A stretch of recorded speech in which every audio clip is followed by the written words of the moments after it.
C'est mieux.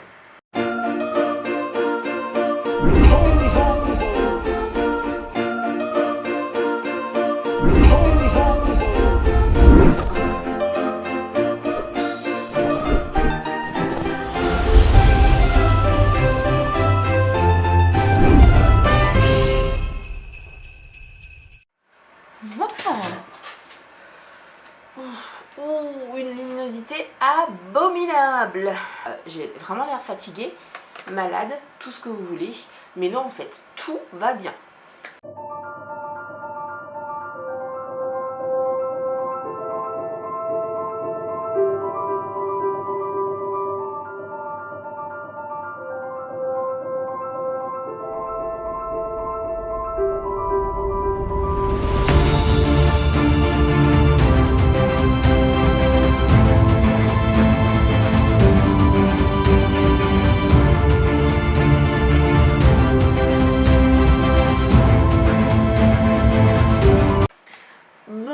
Vous l'aurez vu, ce matin, je n'étais pas à la maison.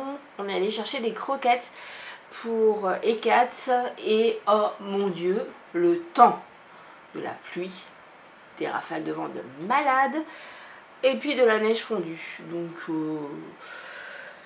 c'est pas super plaisant, on va dire. On était vraiment bien plus à l'aise dans le fourgon qu'à l'extérieur.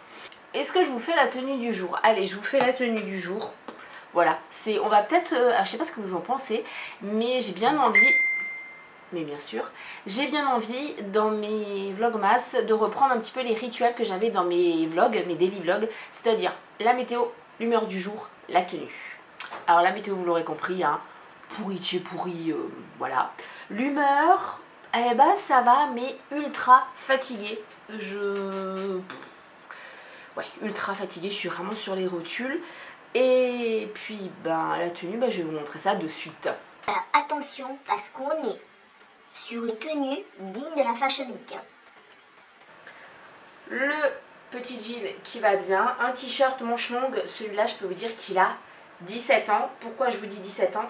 Parce que je l'ai acheté tout simplement là où je travaille avec le chéri, dans tout ce qui est thermo, polaire, etc.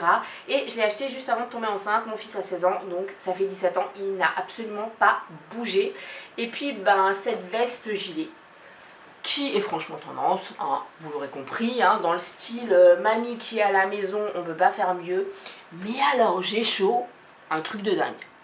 Je voulais vous parler d'une petite chose, en tout cas ça va être un petit sujet, voilà, je voulais rapidement vous donner mon avis dessus parce que ça m'a franchement agacée à midi quand j'ai vu ça. Et puis ce sera aussi un vlog, une question, voilà, la question du jour, et je vais vous poser deux questions parce que merci à Franck qui m'a fait remarquer, on va dire, que j'avais oublié de vous faire un vlog, une question dans le vlog de hier, donc et voilà.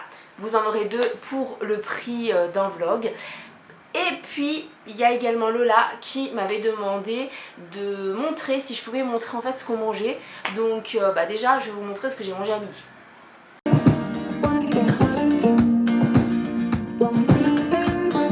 Le pur kiff, hein, honnêtement, pour moi, vraiment trop bien.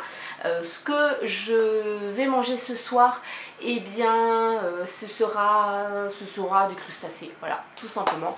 Farci au beurre d'escargot pour moi, et pour les hommes ce sera purée de légumes, bon purée de légumes aussi pour moi, avec les légumes tout simplement qu'on a. Et puis eux ils auront des steaks végé soja et blé, je crois. Du coup, le sujet dont je voulais vous parler, eh bien, quand on est passé à table à midi avec le chéri, enfin 11h15, 11h20, puisque quand il est d'après-midi, on mange beaucoup plus tôt, en tout cas le mercredi, quand la puce elle n'est pas à l'école. Et puis, il y avait un petit débat sur, je ne sais plus, je crois que c'était RTL, je sais plus, où il débattait du fait qu'il y ait des loups qui étaient réintégrés un peu partout, dans les Alpes, les Pyrénées, etc. Les ours aussi, et puis qu'il y avait des attaques. Et ça m'a... mais c'était là, c'était vraiment là. Quand j'ai entendu deux personnes se disant défenseuse de la cause animale. Ah, qui respecte la nature, etc. Alors la première personne disait que eh bien, ce n'était pas normal de laisser les loups et les ours tout simplement parce que eh bien, ils mangeaient les brebis et donc la brebis est un animal et donc il fallait la protéger, donc en gros il fallait tuer les loups et les ours. Comment dire? Bon, apparemment pour ce monsieur, les loups et les ours ne sont pas des animaux, clairement. Et il y a eu une deuxième personne, une charmante dame d'un certain âge qui avait l'air très gentille, qui avait seulement l'air. Elle disait qu'elle faisait beaucoup de trek depuis des années et du coup qu'elle dormait dans la nature, etc. Qu'elle adorait la nature, qu'elle respectait la nature, que c'était quelque chose voilà, qui lui permettait d'être vraiment elle, mais par contre qu'elle commençait à avoir peur. Pourquoi? Parce que c'était pas normal qu'il y ait des loups et des ours et que ça c'était pas la vraie nature. Pourquoi c'était pas la vraie nature? Parce que elle ne pouvait plus profiter de la nature, la vraie nature, étant donné qu'elle risquait de se faire attaquer par des loups et des ours. Ouais. Alors je ne sais pas du tout quel est votre avis sur la question, donc ça va pas vraiment, enfin ça va être justement une des questions. Quel est votre avis là-dessus?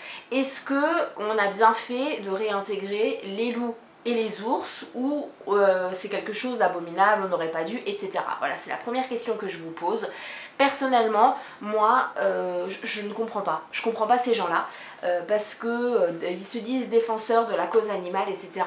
Mais les loups et les ours étaient là avant nous quand même. Hein. C'est nous qui avons empiété sur leur territoire, donc c'est logique qu'on les réinsère en fait dans leur milieu naturel. Ça me paraît totalement logique. Et pour les brebis, eh bien, je suis désolée pour les brebis, vraiment. Alors oui, il y a des bergers qui perdent des brebis, etc. Mais c'est pas nouveau. Ça a toujours existé, ça a toujours été comme ça et les bergers ont trouvé des solutions pour minimiser, on va dire, les dégâts. La seule différence entre il y a des centaines et des centaines et des centaines d'années et aujourd'hui, c'est qu'aujourd'hui, il y a beaucoup de bergers qui se disent j'ai par exemple 200 brebis, mais 200 brebis ça me fait tant et tant d'argent et j'ai besoin de cet argent. Si je perds une brebis, c'est tant et tant d'argent en moins, c'est juste pas possible, c'est abominable, il faut tuer les loups, il faut tuer les ours parce que mon business est en péril. Voilà, je suis désolée hein, si j'en heurte quelques-uns, mais moi c'est ma façon de voir les choses. Non, en fait, non. Les bergers et les loups, les bergers et les ours ont toujours cohabité. Les ours n'iraient pas autant dans les exploitations, et les loups d'ailleurs pareil, si on n'avait pas empiété sur leur territoire en industrialisant toujours un peu plus la nature, en civilisant, on va dire, le monde naturel, en créant des habitations, en créant des exploitations, en déforestant, etc. Ils étaient là avant nous, en fait. Juste qu'on leur foute la paix et qu'on essaye de cohabiter avec eux. Alors oui, c'est horrible. Bien sûr, il risque d'y avoir une attaque d'ours ou de loup sur des humains et, mon Dieu, j'espère que ça n'arrivera jamais, sur des enfants. Mais c'est déjà arrivé par le passé, dans la nuit des temps, et bien voilà, c'était comme ça, il fallait faire attention. Et je suis désolée si cette pauvre dame qui était à la retraite eh bien, ne pouvait plus faire ses treks tranquillement dans la vraie nature comme elle dit parce qu'il y a des animaux. Ben en fait cocotte, j'ai envie de te dire, si tu veux faire un trek dans la vraie nature mais sans ces dangers là et sans les animaux, ben, tu sais quoi, tu installes ta tente et ton réchaud dans ton salon devant la chaîne, moi je sais pas moi, animaux.fr ou j'en sais rien, ou Odyssée, et puis ben, tu feras ton trek dans la nature sans aucun souci et puis voilà. Je suis désolée, c'était un sujet qui, vous avez compris, ça m'énerve. Oui, il est là, oui, il est là, oui, il est là. De quoi je vous parle? J'ai eu ma commande à vous, en tout cas les commandes des clientes à vous. Trop contente, trop contente. Du coup, demain vous n'aurez pas de vlogmas, mais vous aurez une vidéo un petit peu particulière. Voilà, je viens à vous prévenir. Je vais l'ouvrir. Trop hâte.